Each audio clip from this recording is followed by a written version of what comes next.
नमस्कार दोस्तों, क्या आपने कभी महसूस किया है कि आप बहुत मेहनत कर रहे हैं लेकिन फिर भी वहां नहीं पहुंच पा रहे जहां पहुंचना चाहते हैं? क्या आपको कभी ऐसा लगा है कि कुछ लोग कम मेहनत में भी आपसे कहीं आगे निकल जाते हैं? क्या आपने कभी सोचा है कि शायद समस्या मेहनत की नहीं, तरीके की है? ये किताब उन लोगों के लिए है जो थक चुके हैं बस और मेहनत करो ये सुनकर। ये किताब उन लोगों के लिए है जो समझना चाहते हैं कि आजादी सिर्फ सपनों में नहीं, रणनीति में मिलती है।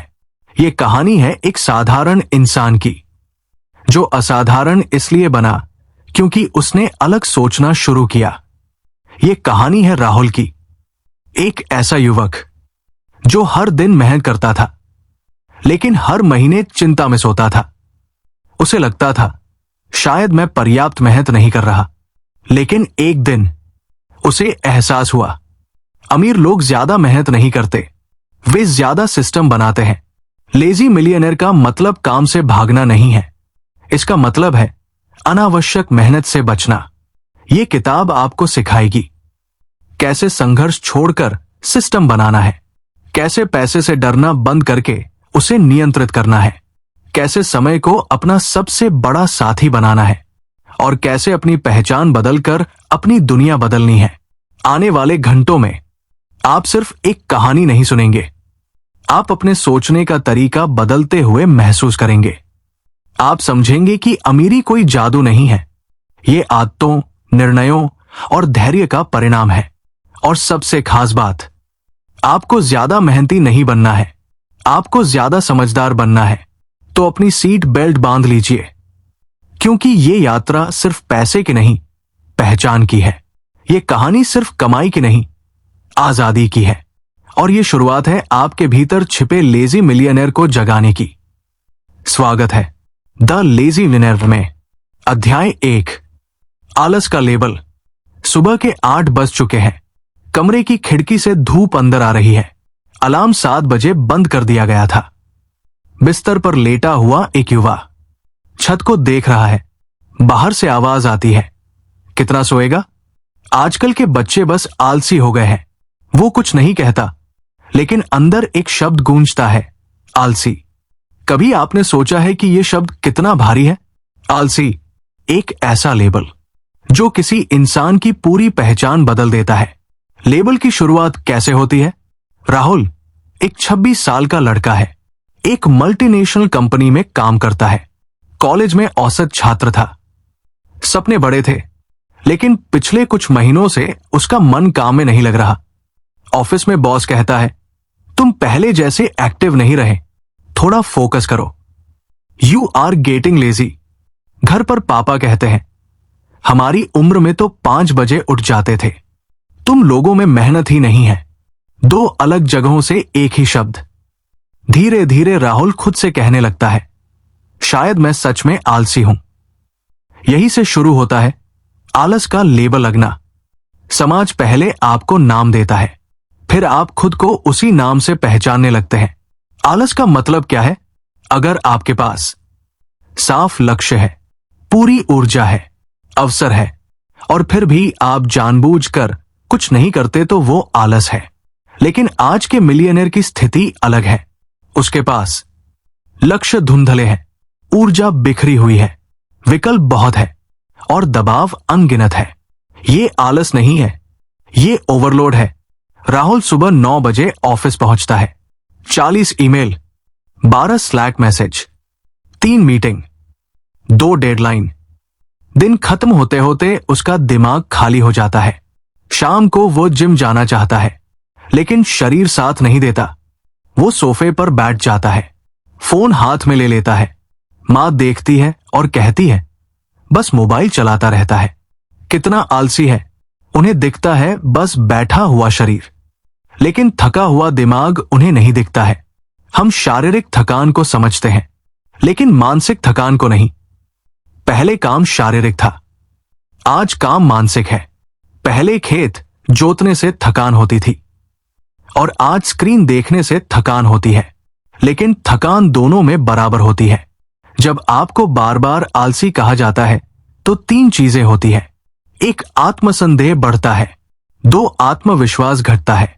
3 प्रयास कम हो जाता है। धीरे धीरे आप वही बनने लगते हैं जो लोग आपको कहते हैं। इसे कहते हैं सेल्फ फुलफिलिंग प्रोफेसी। अगर कोई बच्चा बार बार सुने तू पढ़ाई में कमजोर है, तो वो सच में कमजोर बनने लगता है। इसी तरह तू आलसी है, ये बार बार सुनने पर व्यक्ति कोशिश करना ही छोड़ देता है। तुलना का दबाव। राहुल का दोस्त रोहन स्टार्टअप शुरू कर चुका है। इंस्टाग्राम पर तस्वीरें, नया ऑफिस, नई कार, विदेश यात्रा। राहुल सोचता है मैं तो कुछ कर ही नहीं पा रहा। वो और चुप हो जाता है, काम और टालने लगता है। लोग कहते हैं देखा, सच में आलसी है। असल में वो तुलना से टूटा हुआ है। पीढ़ियों का फर्क। पिछली पीढ़ी के लिए एक नौकरी ही स्थिरता थी और एक करियर ही पूरी जिंदगी। आज जॉब मार्केट अस्थिर है। टेक्नोलॉजी तेजी से बदल रही है। हर साल नई स्किल की जरूरत है। मिलियनेयर को हर 3 से 4 साल में खुद को अपडेट करना पड़ता है। ये दबाव अदृश्य है लेकिन भारी है। रात के 12 बजे राहुल छत देख रहा है। मन में आवाज आती है मैं कुछ बड़ा करना चाहता हूं, लेकिन शुरू क्यों नहीं कर पा रहा। वो आलसी नहीं है, वो उलझा हुआ है इन सवालों से कि मैं कहां से शुरू करूं, क्या सही होगा, अगर मैं फेल हो गया तो। ये सवाल उसे रोकते हैं। आलस बनाम डर। कभी कभी हम काम इसलिए नहीं करते क्योंकि हम डरते हैं। अगर हम पूरी मेहनत करेंगे और असफल हो गए तो बहाना नहीं बचेगा। इसलिए दिमाग कहता है अभी मत कर, बाद में देखेंगे। ये आलस नहीं, ये आत्म सुरक्षा है। सुबह फिर 7 बजे अलार्म बजता है। राहुल इस बार उठ जाता है। वो आईने में खुद को देखता है। धीरे से कहता है शायद मैं आलसी नहीं हूं, शायद मैं बस थका हुआ हूं। यही पहला कदम है। आलसी शब्द आसान है लेकिन समझना कठिन है। मिलियनेयर काम से नहीं, लगातार दबाव से, तुलना से, अनिश्चितता से थक गए हैं और थकान को हमने नाम दे दिया आलस। अगर किसी ने आपको कभी कहा हो तू आलसी है, तो आज एक बार खुद से पूछिए क्या मैं सच में काम नहीं करना चाहता या मैं बस मानसिक रूप से थका हुआ हूं। अक्सर जवाब दूसरा होगा। और याद रखिए लेबल हटाने की शुरुआत स्वीकार करने से होती है। अध्याय 2 डिजिटल ओवरलोड, ध्यान की चोरी। सुबह आंख खुलने से पहले हाथ मोबाइल पर चला जाता है। अभी दिमाग पूरी तरह जागा भी नहीं, लेकिन स्क्रीन जाग चुकी है। WhatsApp 23 message, Instagram 9 notification, email 14 unread, news alert breaking. दिन की शुरुआत शांति से नहीं, शोर से होती है। क्या आपने ध्यान दिया है आज की पीढ़ी की सबसे बड़ी समस्या समय की कमी नहीं है, ध्यान की कमी है। ध्यान नई करेंसी। पहले पैसा ताकत था, आज ध्यान ताकत है। जिसका ध्यान नियंत्रित है उसकी जिंदगी नियंत्रित है। जिसका ध्यान बिखरा हुआ है उसकी ऊर्जा भी बिखरी हुई है। सोशल मीडिया कंपनियां आपका समय नहीं चुराती, वे आपका ध्यान चुराती है। नेहा यूपीएससी की तैयारी कर रही है। सुबह 8 बजे पढ़ने बैठती है। पहला चैप्टर खोलती है। 10 मिनट बाद फोन वाइब्रेट होता है। बस 1 सेकंड देख लूं। मैसेज क्या कर रही हो, वो जवाब देती है। फिर एक रील खुल जाती है। एक रील, फिर दूसरी, फिर तीसरी। जब होश आता है 15 मिनट गुजर चुके हैं। वो खुद से कहती है मुझसे नहीं होगा, मैं बहुत आलसी हूं। लेकिन सच्चाई यह है कि उसका दिमाग डोपामिन के जाल में फंस चुका है। डोपामिन का खेल, डोपामिन रिवॉर्ड की उम्मीद। जब भी आप नोटिफिकेशन देखते हैं आपको लगता है कुछ अच्छा मिलेगा। यह शायद आपको बार बार स्क्रीन पर खींचता है। धीरे धीरे लंबा पढ़ना मुश्किल हो जाता है। एक काम पर टिकना कठिन हो जाता है। तुरंत रिजल्ट की आदत हो जाती है। गहरा काम, डीप वर्क दर्द जैसा लगने लगता है। राहुल ऑफिस में रिपोर्ट लिख रहा है। लैपटॉप स्क्रीन पर वर्ड डॉक्यूमेंट खुला है। 5 मिनट बाद ईमेल पॉपअप, फिर स्लैक, फिर व्हाट्सएप वेब। हर बार वो सोचता है ये जरूरी होगा, लेकिन असल में उसका दिमाग नया खोज रहा है। दिन खत्म होता है, रिपोर्ट अधूरी रह जाती है। बॉस कहता है तुम्हें फोकस नहीं है। राहुल सोचता है मैं डिसिप्लिन नहीं हूं। लेकिन समस्या डिसिप्लिन नहीं है, समस्या है डिजिटल ओवरलोड की। Micro distraction. हर बार जब आप ध्यान बदलते हैं, आपका दिमाग 3 से 5 मिनट लेता है वापस गहराई में आने में। अगर दिन में 50 बार ध्यान टूटा तो सोचिए कितना नुकसान। आप 8 घंटे काम करते हैं, लेकिन असली फोकस शायद 2 से 3 घंटे, और रात को अपराध बोध हो जाता है। सोशल तुलना का जाल। रात को नेहा पढ़ाई के बाद इंस्टाग्राम खोलती है। दोस्त की photo, cleared prelims in first attempt. वो खुद को देखती है, अभी तक प्रीलिम्स भी क्लियर नहीं। मन कहता है तू पीछे है। वो फोन बंद कर देती है। पढ़ने का मन और कम हो जाता है।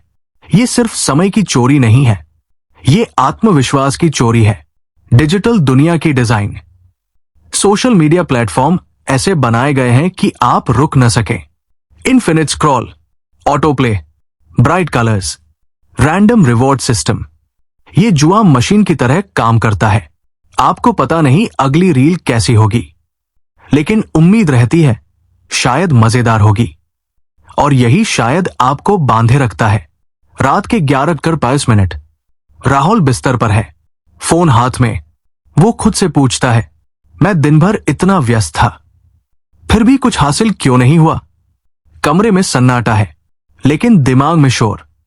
ध्यान वापस पाना ही समाधान है। अब सवाल यह है कि क्या करें। एक डिजिटल सीमाएं। सुबह उठते ही फोन नहीं, पहले 30 मिनट खुद के लिए। नेहा ने यह अपनाया। पहले हफ्ते बेचैनी हुई, लेकिन 10 दिन बाद सुबह शांत लगने लगी। 2 नोटिफिकेशन ऑफ। राहुल ने सभी गैर जरूरी नोटिफिकेशन बंद किए। पहले दिन अजीब लगा, लेकिन 1 हफ्ते में काम की गति दोगुनी हो गई। 3 डीप वर्क ब्लॉक। दिन में 2 घंटे एयरप्लेन मोड। शुरुआत में कठिन लगेगा, लेकिन धीरे धीरे दिमाग फिर से गहराई में जाने लगा। ध्यान एक मांसपेशी है, जितना उपयोग करेंगे उतनी मजबूत, जितना बिखरने देंगे उतनी कमजोर। एक शाम राहुल ने फोन साइलेंट रखा, 2 घंटे बिना रुकावट काम किया। नतीजा रिपोर्ट पूरी हो गई। पहली बार उसे लगा शायद समस्या मैं नहीं था, मेरा वातावरण था। उस रात वो थोड़ा हल्का सोया। डिजिटल दुनिया बुरी नहीं है, लेकिन अनियंत्रित डिजिटल दुनिया आपको अंदर से खाली कर देती है। आप आलसी नहीं हैं, आपका ध्यान कई दिशाओं में खींचा जा रहा है। जिस दिन आप ध्यान वापस ले आएंगे, ऊर्जा अपने आप लौट आएगी। अगर आप खुद को फोकस नहीं कर पा रहे, तो खुद को दोष मत दीजिए। पहले अपने डिजिटल वातावरण को देखिए, क्योंकि कभी कभी समस्या इच्छा शक्ति की नहीं, डिजाइन की होती है। अध्याय 3। तुलना, आत्मविश्वास का अदृश्य हत्यारा। रात के 10 बजे। दिन खत्म हो चुका है, काम औसत रहा, ऊर्जा कम है। लेकिन सोने से पहले एक आदत है, फोन खोलना, इंस्टाग्राम, लिंक्डइन, और फिर शुरू होती है तुलना। तुलना हमेशा शोर नहीं करती, वो चुपचाप आती है और धीरे धीरे आपका आत्मविश्वास खा जाती है। करण की कहानी। करण 25 साल का है, एक प्राइवेट कंपनी में काम करता है। सैलरी ठीक है, घर ठीक है, जिंदगी सामान्य है। लेकिन एक रात लिंक्डइन खोलते ही उसे एक पोस्ट दिखती है, proud to announce I got promoted as senior manager. Post उसके कॉलेज के दोस्त की है। करण का दिल हल्का सा डूबता है। वो सोचता है हम साथ पढ़ते थे, वो आगे निकल गया, मैं कहां हूं। उसका दिमाग तुरंत तुलना शुरू कर देता है। उसकी सैलरी कितनी होगी, उसका पैकेज कितना होगा, उसके पास कार होगी। करण का दिन ठीक था, लेकिन रात भारी हो गई। तुलना का मनोविज्ञान। तुलना इंसान की प्राकृतिक प्रवृत्ति है। हम अपने स्तर को समझने के लिए दूसरों से तुलना करते हैं, लेकिन सोशल मीडिया ने इस प्रवृत्ति को विकृत कर दिया है। पहले आप 10 से 20 लोगों से तुलना करते थे, आज आप लाखों से करते हैं। और सबसे बड़ी बात, आप उनके संघर्ष नहीं देखते, आप सिर्फ उनका परिणाम देखते हैं। नेहा और इंस्टाग्राम। नेहा पढ़ाई कर रही है, दिन भर मेहनत की है, लेकिन रात को इंस्टाग्राम पर एक दोस्त की फोटो दिखती है, विदेश यात्रा की। कैप्शन में लिखा होता है, living my best life. Neha के मन में तुरंत आवाज आती है, मैं तो बस किताबों में फंसी हूं। उसका ध्यान अपने लक्ष्य से हटकर दूसरों की जिंदगी पर चला जाता है। अगले दिन पढ़ाई में मन नहीं लगता। लोग कहते हैं डेडिकेशन कम है। असल में उसका मन तुलना में उलझ गया है। हाईलाइट रील और real life. Social media highlight reel जैसे होती है।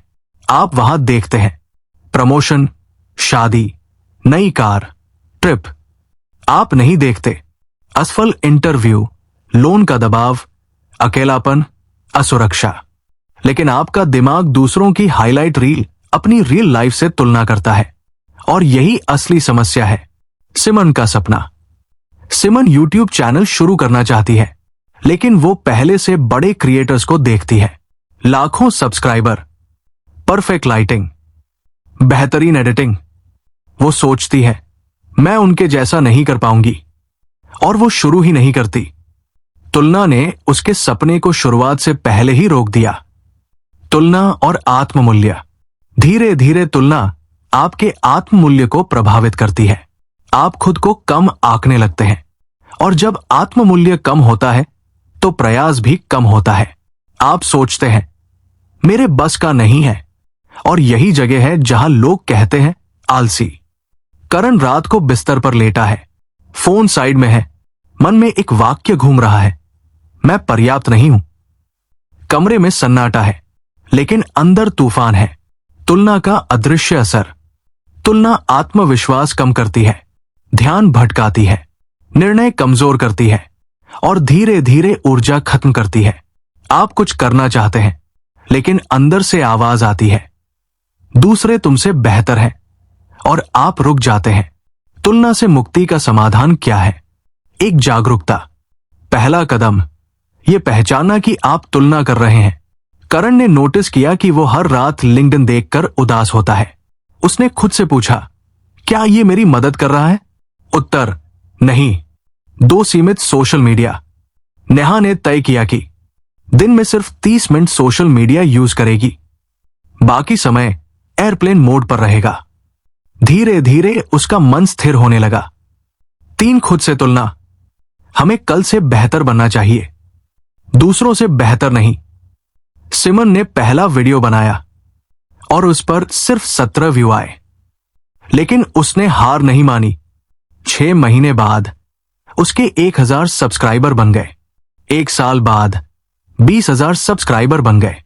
अगर वो तुलना में फंसी रहती तो शुरुआत भी नहीं होती। एक दिन करण ने लिंक्डइन खोला, फिर बंद कर दिया। वो बाहर टहलने चला गया। पहली बार उसे हल्का महसूस हुआ। वो समझ गया, दूसरों की गति मेरी गति नहीं है। तुलना प्रेरणा बन सकती है, लेकिन लगातार तुलना जहर बन जाती है। आपकी यात्रा अनोखी है। अगर आप हर कदम पर दूसरों से खुद को नापेंगे तो कभी संतोष नहीं मिलेगा, और बिना संतोष के ऊर्जा टिकती नहीं। अगर आप खुद को पीछे महसूस करते हैं तो एक बात याद रखिए, आप किसी रेस में नहीं हैं। आप अपनी कहानी लिख रहे हैं, और कहानी धीरे धीरे ही बनती है। अध्याय 4, परफेक्शन का जाल। शुरुआत से पहले हार।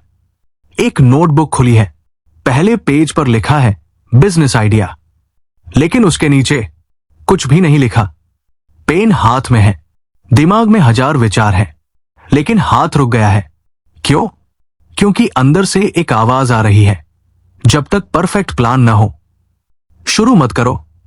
परफेक्शन सुनने में अच्छा शब्द है, लेकिन कई बार यही शब्द सबसे बड़ा दुश्मन बन जाता है। परफेक्शन का भ्रम।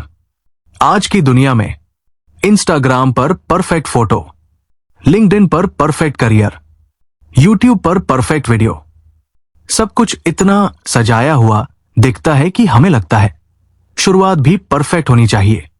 लेकिन सच्चाई क्या है? कोई भी शुरुआत परफेक्ट नहीं होती। सिमन का सपना। सिमन 24 साल की है। उसे बोलना पसंद है।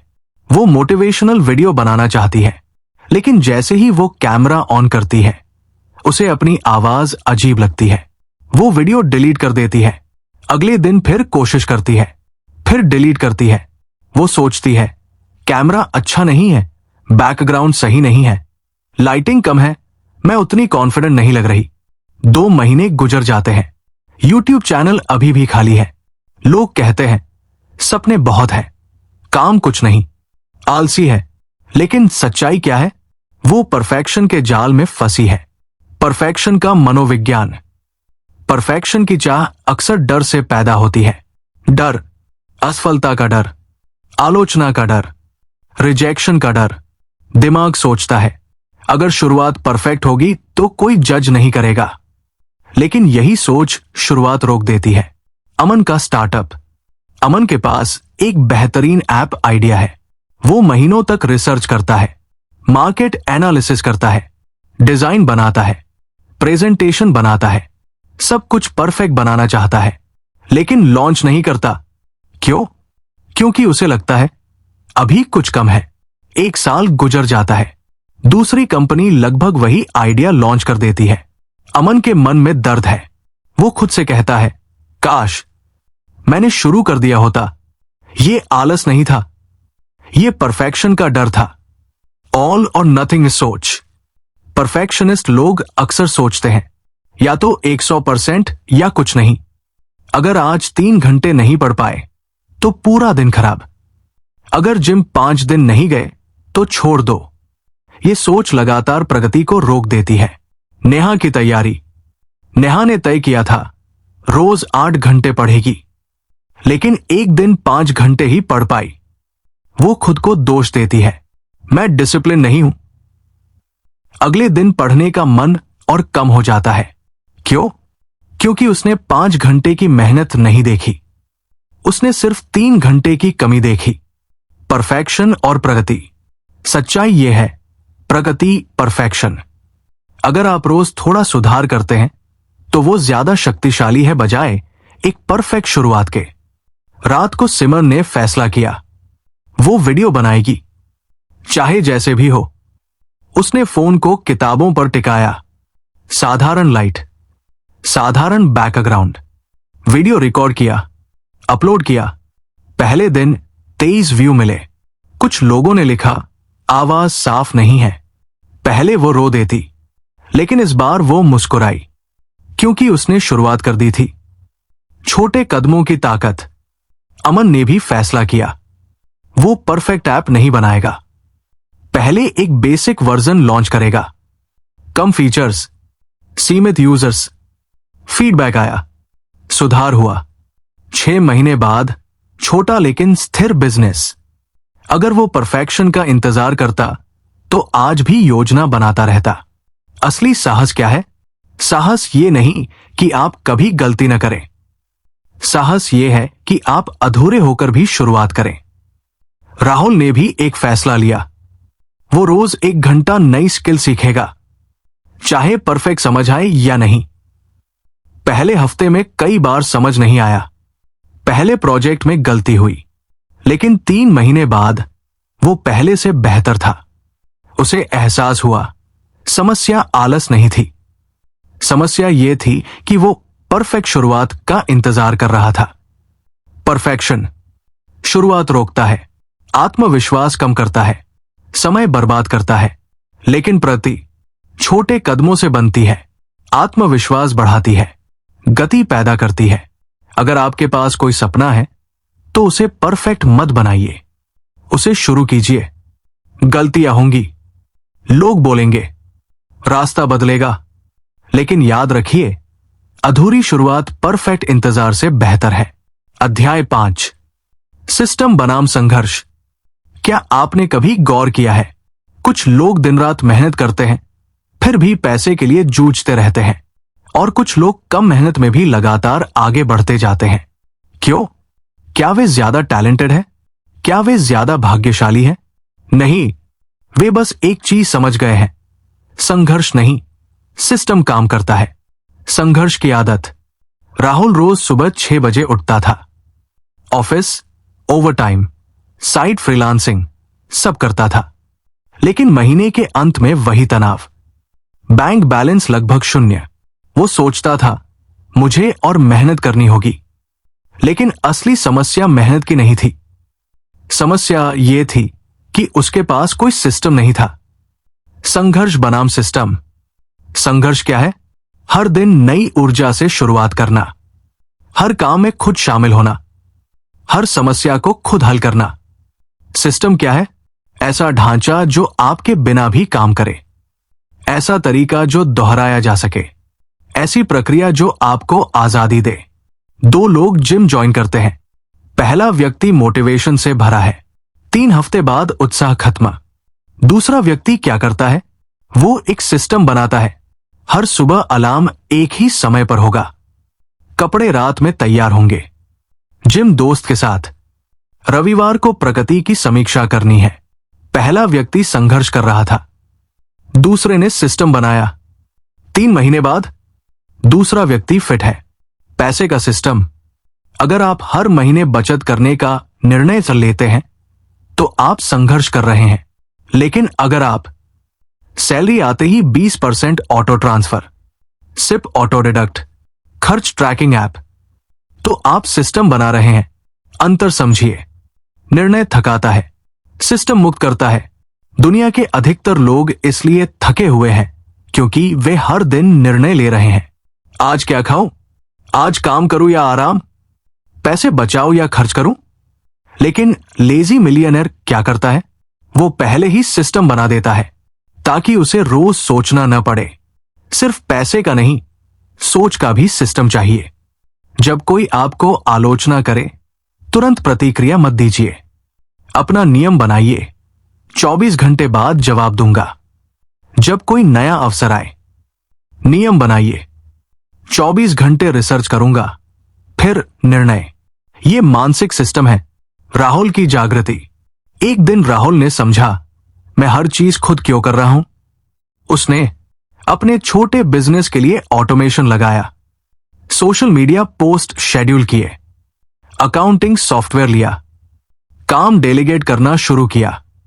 3 महीने बाद उसी बिजनेस से ज्यादा कमाई, कम तनाव, ज्यादा समय।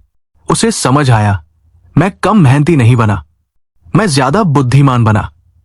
5 सिस्टम जो हर लेजी मिलियनेयर बनाता है। 1 इनकम सिस्टम, ऐसा स्रोत जो आपके बिना भी कमाए। 2 सेविंग सिस्टम, ऑटोमेटेड निवेश। 3 लर्निंग सिस्टम, हर दिन 30 मिनट पढ़ना। 4 हेल्थ सिस्टम, रूटीन तय, बहाने खत्म। 5 नेटवर्क सिस्टम, हर महीने 2 नए लोगों से मिलना। कल्पना कीजिए, आप सुबह उठते हैं, फोन देखते हैं, नोटिफिकेशन 5240 रुपए क्रेडिटेड। आपने कल कुछ नहीं किया, फिर भी पैसा आया। ये जादू नहीं है, ये सिस्टम है। आलस्य की असली परिभाषा। आलसी वह नहीं जो काम नहीं करता, आलसी वह है जो बेवजह मेहनत नहीं करता, जो एक बार सिस्टम बनाता है और फिर उसे काम करने देता है। संघर्ष आपको थका देगा, सिस्टम आपको आजाद करेगा। आज खुद से पूछिए, मैं संघर्ष कर रहा हूं या सिस्टम बना रहा हूं? अध्याय 6, पैसे से रिश्ता, डर नहीं, नियंत्रण। सच बताइए, जब आप पैसा शब्द सुनते हैं तो आपके मन में पहला भाव क्या आता है? तनाव, डर, कमी या स्वतंत्रता? अधिकतर लोग पैसे को सुरक्षा नहीं, चिंता से जोड़ते हैं, लेकिन लेजी मिलियनेयर पैसे को भावना नहीं, सिस्टम और नियंत्रण से जोड़ता है। राहुल का डर। राहुल के पास अब थोड़ा स्थिर इनकम सिस्टम था, लेकिन उसके अंदर एक डर हमेशा रहता था। अगर सब बंद हो गया तो? अगर नुकसान हो गया तो? अगर पैसा खत्म हो गया तो? उसका डर उसके बैंक बैलेंस से बड़ा था, और यही असली समस्या थी। पैसे से हमारा पहला रिश्ता। बचपन में आपने क्या सुना? पैसा पेड़ों पर नहीं उगता, हम अमीर लोगों जैसे नहीं हैं। पैसे से लोग बिगड़ जाते हैं। धीरे धीरे हमारे दिमाग में एक प्रोग्राम बन गया। पैसा तनाव, पैसा कमी, पैसा संघर्ष। लेकिन अगर यही प्रोग्राम गलत हो तो? पैसा सिर्फ ऊर्जा है। पैसा न अच्छा है न बुरा, वो सिर्फ एक टूल है। जैसे चाकू, आप उससे सब्जी भी काट सकते हैं और किसी को चोट भी पहुंचा सकते हैं। निर्णय आपका है। लेजी मिलियनेयर पैसे को भावनात्मक नहीं, तार्किक दृष्टि से देखता है। उदाहरण एक, डर वाला निवेशक। दो दोस्त हैं, अमित और करण।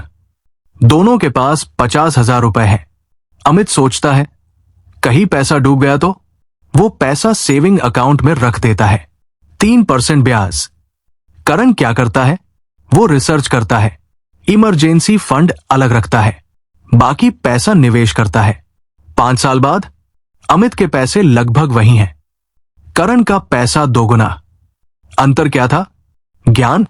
नहीं, डर पर नियंत्रण। सीन 2, राहुल की समझ। एक दिन राहुल ने अपनी बैंक स्टेटमेंट खोली। पहली बार उसने भावनाओं से नहीं, डेटा से देखा।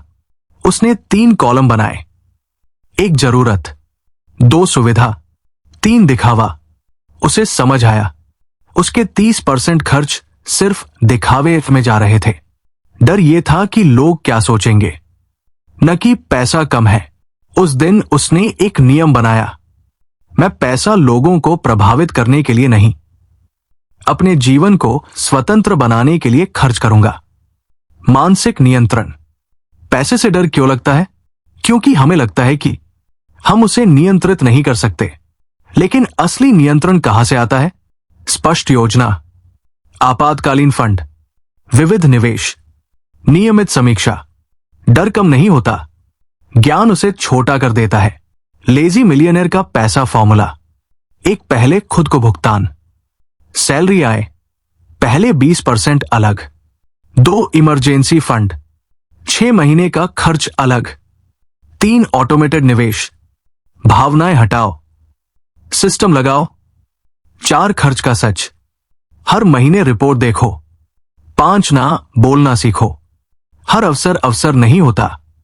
कल्पना कीजिए आपके पास 6 महीने का इमरजेंसी फंड है, नौकरी चली जाए फिर भी घबराहट नहीं। क्यों? क्योंकि आप तैयार हैं। यही असली अमीरी है। बैंक बैलेंस से पहले मानसिक सुरक्षा। बड़ी सच्चाई, गरीबी सिर्फ पैसों की कमी नहीं होती, गरीबी सोच की भी होती है। जब आप हर खर्च में डरते हैं, जब हर निवेश में घबराते हैं, जब हर अवसर में शक करते हैं, तो असली समस्या पैसा नहीं, विश्वास है। परिवर्तन। 6 महीने बाद राहुल के पास इमरजेंसी फंड, ऑटो निवेश, नियंत्रित खर्च, कम तनाव। अब पैसा उसके लिए तनाव नहीं था, वो सिर्फ एक टूल था और राहुल उस टूल का मालिक बन चुका था। पैसे से भागना बंद कीजिए, उसे समझिए। डर खत्म नहीं होगा, लेकिन ज्ञान और सिस्टम उसे नियंत्रित कर देंगे। आज खुद से पूछिए, क्या मैं पैसे से डरता हूं या मैं उसे नियंत्रित करता हूं? अध्याय 7, समय की असली ताकत, कंपाउंडिंग का जादू। अगर मैं आपसे पूछूं दुनिया की सबसे शक्तिशाली ताकत क्या है, कुछ लोग कहेंगे पैसा है, कुछ कहेंगे ज्ञान है, कुछ कहेंगे नेटवर्क है, लेकिन असली उत्तर है समय। समय जो चुपचाप काम करता है, समय जो दिखता नहीं लेकिन सब बदल देता है। 2 दोस्त। राहुल 25 साल का था, उसके दोस्त विकास भी 25 का था। दोनों के पास एक जैसा अवसर था। राहुल ने सोचा अभी तो बहुत समय है, बाद में निवेश करूंगा। विकास ने सोचा थोड़ा ही सही, लेकिन अभी शुरू करता हूं। राहुल ने 5 साल इंतजार किया, विकास ने 5 साल कंपाउंडिंग को दे दिए। फर्क यही पैदा हुआ। कंपाउंडिंग क्या है? सरल शब्दों में, जब आपका पैसा कमाता है और फिर वो कमाया हुआ पैसा भी कमाने लगता है। जैसे 10,000 रुपए पर 10% ब्याज मिला 1,000 रुपए, अब कुल 11,000 रुपए। अगले साल 10% 11,000 रुपए पर मिलेगा। यही जादू है। छोटा शुरू होता है, लेकिन धीरे धीरे विस्फोट बन जाता है। उदाहरण 1, छोटा निवेश, बड़ा असर। कल्पना कीजिए कोई व्यक्ति 25 साल की उम्र से हर महीने 5,000 रुपए निवेश करता है। अगर औसत 12% रिटर्न मिला तो 60 की उम्र तक वो करोड़ों में पहुंच सकता है। लेकिन अगर वही व्यक्ति 35 की उम्र में शुरू करे, राशि आधी रह जाएगी। क्यों? क्योंकि समय कम हो गया। पैसा नहीं, समय असली हीरो है। राहुल की समझ। एक दिन राहुल ने एक ग्राफ देखा। शुरुआत में लाइन सीधी थी, धीरे धीरे थोड़ी ऊपर गई, फिर अचानक तेज उछाल। उसे समझ आया, कंपाउंडिंग पहले बोरिंग लगती है, फिर अद्भुत बन जाती है। समस्या यह है कि अधिकतर लोग बोरिंग फेज में हार मान लेते हैं। कंपाउंडिंग सिर्फ पैसे में नहीं, यह सिद्धांत सिर्फ निवेश पर लागू नहीं होता। एक ज्ञान में हर दिन 20 पेज पढ़ना, एक साल में 20 किताबें, 2 स्वास्थ्य में हर दिन 30 मिनट वॉक, एक साल में 180 घंटे एक्टिविटी, 3 रिश्तों में हर दिन 10 मिनट सच्ची बातचीत। रिश्ता गहरा होता जाता है। छोटा प्रयास प्लस लगातार समय, बड़ा परिणाम। कल्पना कीजिए, आप एक पेड़ लगाते हैं। पहले साल कुछ खास नहीं, दूसरे साल थोड़ा बढ़ा, तीसरे साल छाया देने लगा, 10 साल बाद फल दे रहा है। अगर आप दूसरे साल में ही छोड़ देते तो कभी फल नहीं मिलता। कंपाउंडिंग धैर्य मांगती है, लेकिन बदले में स्वतंत्रता देती है। लेजी मिलियनेयर की रणनीति। वो क्या करता है? जल्दी शुरू करता है, छोटा शुरू करता है, लगातार करता है, धैर्य रखता है। वो रोज बड़े फैसले नहीं लेता, वो छोटे फैसले दोहराता है और समय को अपना पार्टनर बना लेता है। कल्पना कीजिए, राहुल 35 साल का है। उसके पास स्थिर निवेश है, मजबूत स्किल है, बढ़ता नेटवर्क है, बेहतर स्वास्थ्य है। उसने कोई चमत्कार नहीं किया, बस समय को काम करने दिया। गहरी सच्चाई। दुनिया त्वरित परिणाम चाहती है, लेकिन अमीरी धीमे धैर्य से बनती है। कंपाउंडिंग का सबसे बड़ा दुश्मन है अधीरता, तुलना, जल्दी अमीर बनने की चाह। आप आज कौन सा छोटा कदम उठाएंगे जो 10 साल बाद आपकी जिंदगी बदल देगा? 1,000 रुपए निवेश, 30 मिनट पढ़ना, नई स्किल सीखना, स्वास्थ्य पर ध्यान। याद रखिए, सबसे अच्छा समय 10 साल पहले था, दूसरा सबसे अच्छा समय आज है। अध्याय 8, आजादी की असली परिभाषा, पैसिव इनकम का सच। जब आप पैसिव इनकम सुनते हैं तो आपके दिमाग में क्या आता है? बीच पर बैठा कोई व्यक्ति, लैपटॉप बंद, फोन पर नोटिफिकेशन, 12,430 रुपए क्रेडिटेड। सपना जैसा लगता है ना? लेकिन सच इससे अलग है। पैसिव इनकम काम नहीं करने का नाम नहीं है, ये एक बार काम करके बार बार कमाने का नाम है। भ्रम। राहुल ने YouTube पर एक वीडियो देखा, घर बैठे लाखों कमाए। वो उत्साहित हो गया, लेकिन 3 महीने बाद नतीजा शून्य। क्यों? क्योंकि उसने सिस्टम नहीं बनाया, उसने सिर्फ उम्मीद बनाई। पैसिव इनकम की असली परिभाषा। पैसिव इनकम, पहले मेहनत करनी है, फिर सिस्टम बनाना है, फिर दोहराव, फिर कम रखरखाव। ये जादू नहीं, ये संरचना है। पैसिव इनकम के प्रकार। एक निवेश पर आधारित, जैसे mutual fund, dividend stocks, real estate किराया। 2 डिजिटल एसेट, जैसे e book, online course, YouTube channel. 3 business automation, जैसे e commerce, affiliate marketing, licensing model. हर जगह एक बात समान है, शुरुआत में मेहनत, बाद में स्वतंत्रता। उदाहरण 1, किताब का जादू। मान लीजिए आपने एक किताब लिखी। पहले 6 महीने रिसर्च, लेखन, एडिटिंग किया, लेकिन एक बार प्रकाशित हो गई, वो सालों तक बिक सकती है। यही पैसिव इनकम है, एक बार की मेहनत और बाद में लंबे समय का लाभ। राहुल का प्रयोग। राहुल ने फैसला किया, वो अपनी स्किल पर आधारित एक छोटा ऑनलाइन कोर्स बनाएगा। पहले 3 महीने उसने स्क्रिप्ट लिखी, वीडियो रिकॉर्ड किए, वेबसाइट बनाई। कोई कमाई नहीं, लेकिन चौथे महीने पहली बिक्री, छठे महीने नियमित बिक्री, 1 साल बाद हर महीने स्थिर इनकम। अब वो हर दिन काम नहीं कर रहा था, सिस्टम काम कर रहा था। पैसिव इनकम की मानसिकता।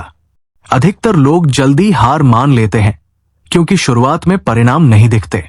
लेकिन याद रखिए, पैसिव इनकम तुरंत नहीं बनती, वो धीरे धीरे बनती है।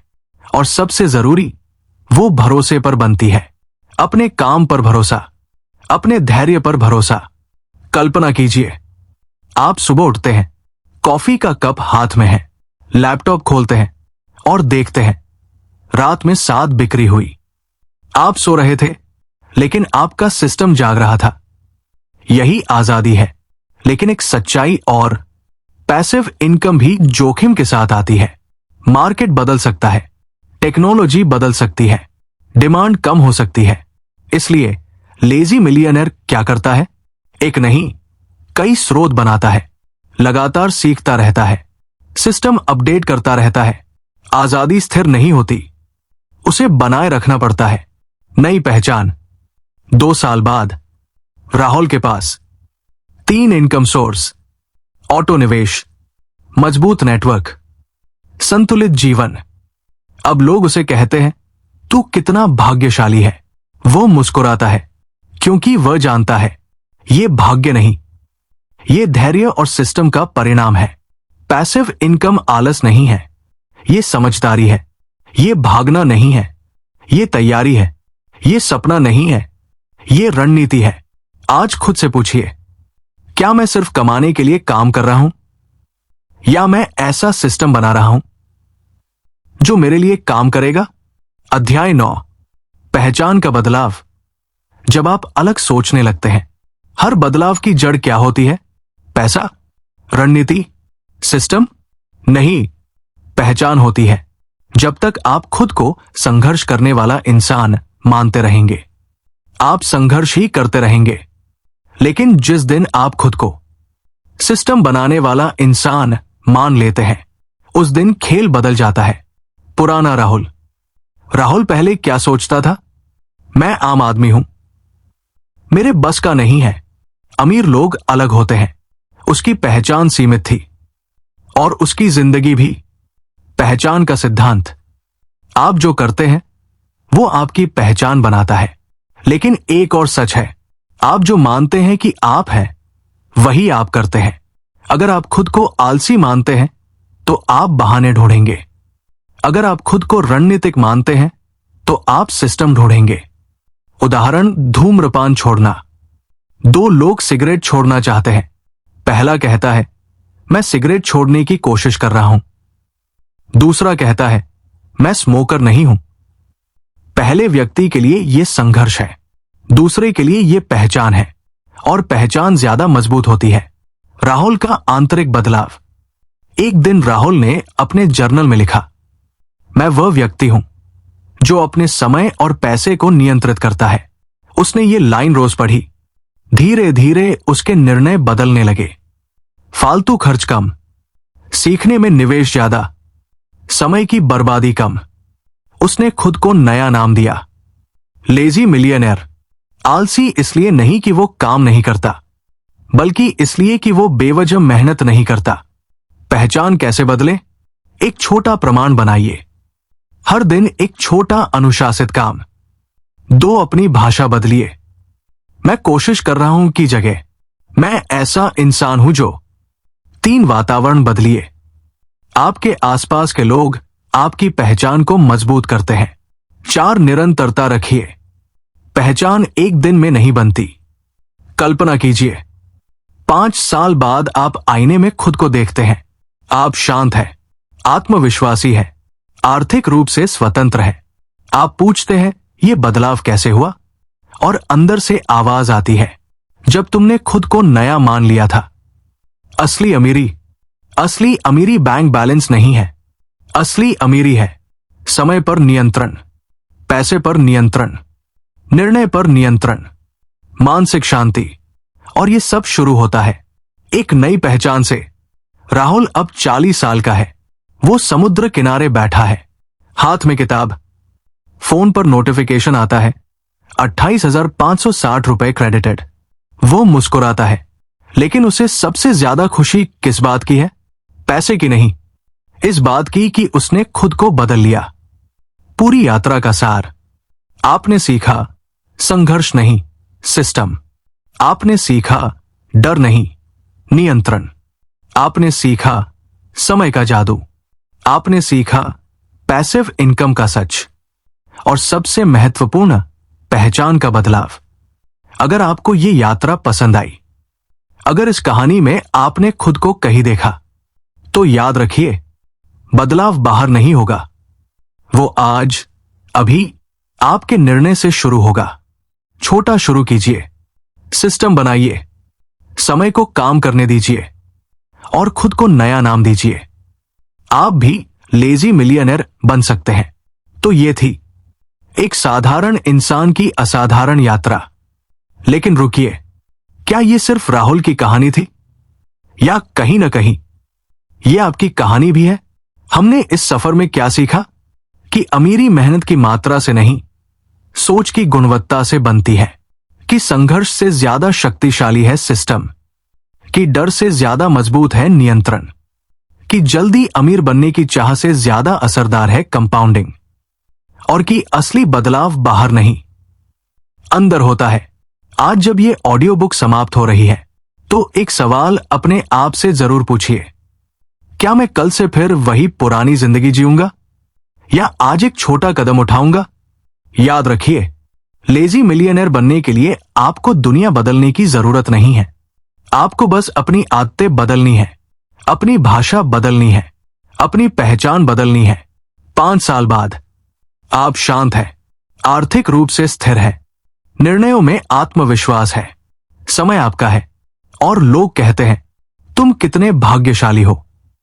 लेकिन आप जानते हैं, यह भाग्य नहीं था, यह सिस्टम था, यह धैर्य था, यह पहचान का बदलाव था। अगर इस कहानी ने आपके भीतर कुछ जगाया है, अगर आपने खुद को इस सफर में कहीं देखा है, तो आज ही पहला कदम उठाइए। छोटा शुरू कीजिए, लगातार रहिए, समय को अपना साथी बनाइए। और याद रखिए, आलसी वह नहीं जो काम नहीं करता, आलसी वह है जो अनावश्यक मेहनत नहीं करता। धन्यवाद इस यात्रा का हिस्सा बनने के लिए। ये अंत नहीं है, ये आपकी नई शुरुआत है। आप भी दी लेजी मिलियनेयर बन सकते हैं। अगर इस कहानी ने आपके सोचने का तरीका बदला है, अगर आपने इस सफर में खुद को कहीं महसूस किया है, तो एक काम अभी कीजिए, इस वीडियो को लाइक कीजिए ताकि ये संदेश और लोगों तक पहुंच सके। और अगर आप भी अपनी जिंदगी में सिस्टम बनाना चाहते हैं, पैसों से डरना बंद करना चाहते हैं और समय को अपना साथी बनाना चाहते हैं, तो हमारे चैनल को अभी सब्सक्राइब कीजिए और बेल आइकन दबाना मत भूलिए, ताकि आने वाली हर ऑडियो बुक आप तक सबसे पहले पहुंचे। नीचे कमेंट में जरूर लिखें, इस किताब से आपका सबसे बड़ा सीख क्या रहा? क्या आप संघर्ष से सिस्टम की तरफ बढ़ने के लिए तैयार हैं? हम आपकी यात्रा का हिस्सा बनना चाहते हैं। याद रखिए, बदलाव एक दिन में नहीं होता, लेकिन एक दिन से जरूर शुरू होता है, और शायद वो दिन आज ही है। धन्यवाद। मिलते हैं अगले ऑडियो बुक में।